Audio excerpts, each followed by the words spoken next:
भाई मैं यूपी से हूँ, मेरे को सूरत में काम की ज़रूरत है, पर मेरे को गुजराती नहीं आती। क्या मेरे को मारोगे तो ना आप? अरे भाई इधर तुझको कोई नहीं मारेगा यार। हमारे यहाँ है ना, यूपी से है, बिहार से है, एमपी से है, राजस्थान से है, महाराष्ट्र से है। हमने कभी किसी को नहीं कहा कि भाई तू गुजराती बोल। तुझे बोलना है तो बोल, वरना कोई बात नहीं। तो भाई कैसे चलता है ये सब? भाई चल जाता है इशारों में, अट्ठे गट्ठे सब कुछ चल जाता है। ये अट्ठे गट्ठे क्या है? अट्ठे अट्ठे गट्ठे मतलब यार राम भरोसे चल जाता है। इधर तुझको कुछ करने का नहीं। ये मेरा भाई है ना, तुझको हीरा सिखा देगा भाई। हाँ हीरा सिखा दो भाई, ये तुझे हीरा सिखा देगा। तेरे को कारखाने में रहने का, रोज में खाने का और मौज में रहने का। कुछ अणी नहीं काटने का, हड़प नहीं होने का, खाली मौज में रहने का।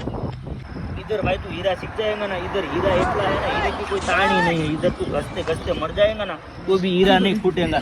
फिर तू गाँव जाएगा ना तो अपने काका नाग, मामा नाग, दादा ना सबके छोकरा को लेके आना, इधर बहुत मजा आएगा। अभी चल, अभी तुझको है ना मावा खिलाता हूँ। भाई पर मैं मावा नहीं खाता। अरे माવો પેલા શીખવાડું ખાતા, પછી બીજું કામ શીખ જાય। માવો ખાવાય પેલા માવો માવો શું કરો રે ભાઈ માવો